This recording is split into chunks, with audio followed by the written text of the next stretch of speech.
Nous sommes aujourd'hui au Grand Théâtre dans le cadre du lancement officiel de notre mandature 2024, comme nous avons l'habitude de le faire. Cette cérémonie consiste vraiment à présenter à nos invités et à nos partenaires les activités que nous comptons faire pour la mandature à venir.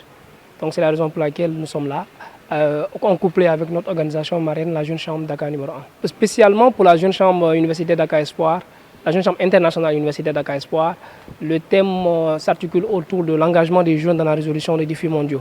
Comme vous le savez sans doute, aujourd'hui, le monde fait actuellement face à d'énormes défis.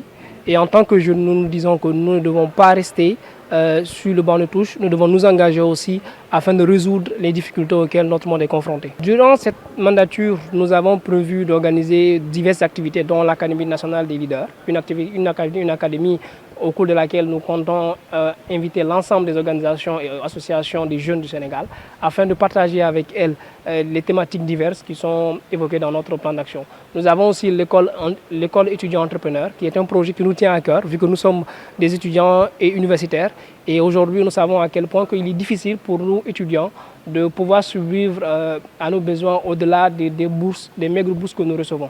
Donc c'est face à cela qu'on s'est dit aujourd'hui qu'on doit outiller les étudiants afin qu'ils puissent eux-mêmes pouvoir dérouler et mettre en place leur propre business et être un peu plus aptes dans le monde professionnel. Cette activité, comme à l'accoutumée, s'organise chaque année avec notre organisation, la JCU Dakar Espoir, nous permettant de faire le lancement de nos activités durant l'année 2024. Très bien. C'est quoi l'objectif principal?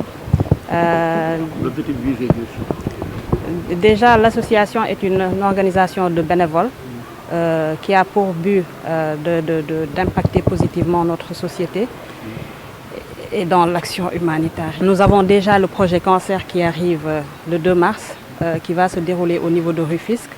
Hormis le projet cancer, nous avons d'autres projets comme la réfection des écoles telles que Rêve de Gosse. On a des networking aussi qui sont prévus. Alors c'est un sentiment de gratitude. Je remercie très chaleureusement les membres de la Jeune Chambre Dakar numéro 1 qui m'ont désigné en tant que parrain d'une organisation à laquelle j'ai appartenu, qui est une organisation de jeunes leaders, qui est une organisation de jeunes citoyens actifs qui œuvrent en vue de créer des changements positifs dans notre communauté. Donc c'est un sentiment de profonde gratitude. Je remercie très chaleureusement ces jeunes leaders qui ont pensé à ma personne pour être le parrain d'un mandat qu'ils veulent réussir parce qu'il y a des projets qui ont été présentés.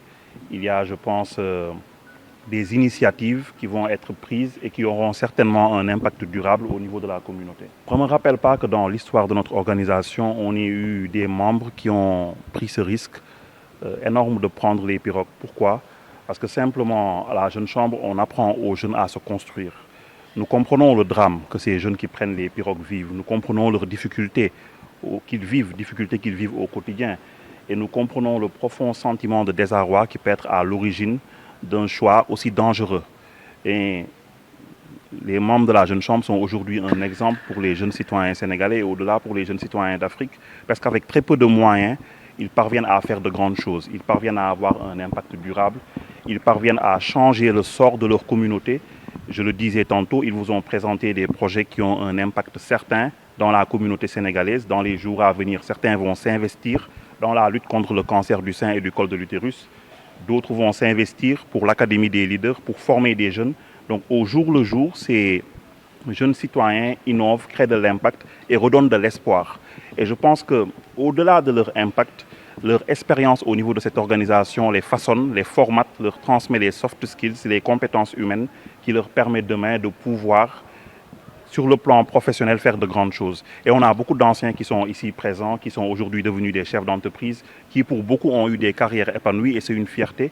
Je pense qu'il y a derrière ces belles carrières des compétences, un savoir-faire que beaucoup ont pu acquérir dans cette belle organisation qui façonne des hommes et qui, je le disais, à travers le monde, formé plusieurs grands hommes. Quand on parle de Kofi Annan, de John Fitzgerald Kennedy, Jacques Chirac et tant d'autres, beaucoup ont appartenu à la JCI et ont pu, à travers les actes qu'ils ont menés, changer significativement la destinée de leur peuple. À la JCI, il y a un volet qui est très important, qui est le volet formation, transformation. Les membres bénéficient de contenus pédagogiques qui ont été éprouvés à l'international et ils ont donc la possibilité durant tout leur cursus de développer des compétences sur des questions très techniques, de se former et de faire du learning by doing, c'est-à-dire d'apprendre en faisant. Parce qu'un membre de la DCI, on ne lui apprend pas de la gestion de projet. Il apprend à le faire dans la pratique, dans le tas, et c'est ainsi que beaucoup d'entre eux développent ces soft skills qui leur permettent après, dans le cadre d'une vie professionnelle, de pouvoir faire de belles choses, de pouvoir être des professionnels chevronnés, des professionnels de haut niveau qui impactent significativement leur métier. Je profite pour féliciter le président actuel et aussi la présidente qui ont été élus aujourd'hui même. Donc le professeur, le thème, je voulais un peu parler du thème également, donc il parle de l'engagement des jeunes, la résolution des grands défis. Et on l'a dit tout à l'heure, il y a des défis auxquels les jeunes doivent faire face. Et on a vu qu'aujourd'hui, la jeunesse est en phase avec ce que, en tout cas, les gouvernements des pays développés ou les pays en développement sont en train d'œuvrer. Donc, ils sont engagés dans des actions sociales, dans des actions économiques, mais aussi dans des actions environnementales. Donc, ce sont des actions que nous saluons parce que pour développer un pays de manière très durable, il faut qu'il y ait un soutien au niveau social, au niveau économique et environnemental.